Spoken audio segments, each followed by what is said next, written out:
Dr. Rico here, going to tell you a little bit about how to use a book. So this site that you're on, this page that you're on, is a book. So I assume you found this page. If you found this on YouTube and you're just watching the video, go to book.ricopiccone with a dot before the O-N-E, and you'll find this book. So for most of you, you've already found this by clicking on the video toggle.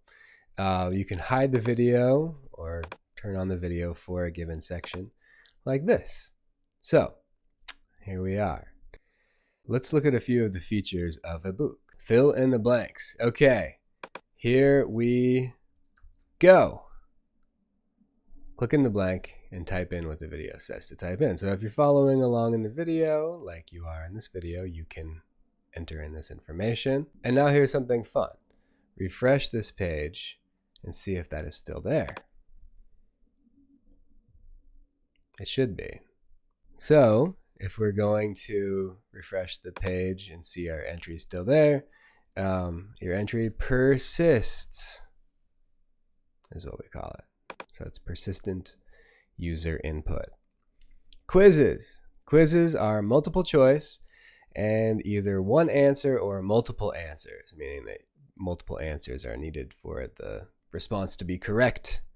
Consider which of the following is always read. A Kool-Aid mustache, a book, a penny.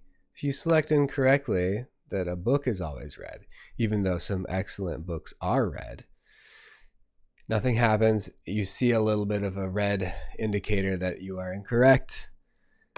A penny, again, nothing happens. A Kool-Aid mustache is always red. This is objectively true. So, a Kool-Aid mustache is always red is now showing on the page here. You can toggle the quiz by clicking on that revelation box or the revealed text that emerges is now in blue. Now if you refresh the page again, although you're watching the video on this page, you may want to wait to refresh the page till later. It remains the way that it is. So your progress is saved. Okay, excellent. Highlighting. This is where Hypothesis comes in. So Hypothesis is a great piece of software. In the far upper right corner of the page, right here, click the arrow to reveal the Hypothesis sidebar. Click sign up, or in my case, log in, but I'm also already logged in, so I don't see those, but you would see them up here to sign up or log in to get an Hypothesis account. Hypothesis is great. It works across the web. I really support the project, and I think it works great for books as well. So once you're logged in, you can start highlighting by selecting text and clicking the highlight pop-up menu. So here we are highlighting that, and we'll click highlight in the pop-up menu. You see the light highlight showing up behind there. You can click on it to see your highlight shown here. If you see this little lock, you will know that that is a private annotation or highlight of yours. And you can also interact publicly with them.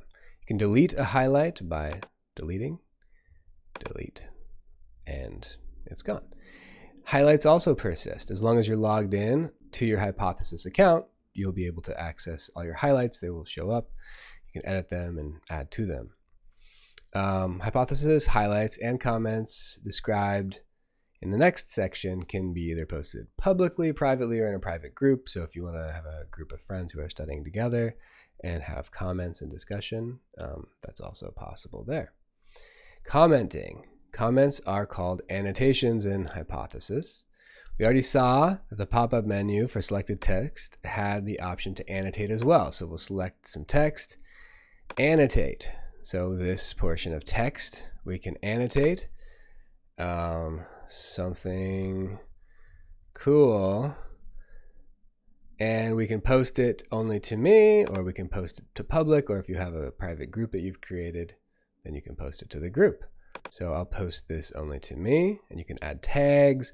You can do some cool stuff. For instance, you could say, so math, you do $2,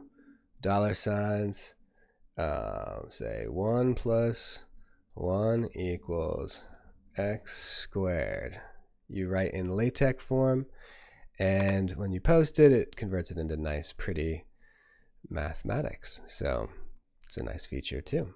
So lots of cool features about Hypothesis we're not going into, but suffice it to say you can add annotations here. You can do page notes as well. You can add your own notes for the entire page, not just for specific portions of the page. I definitely recommend checking out Hypothesis even more and learning to use it for your books.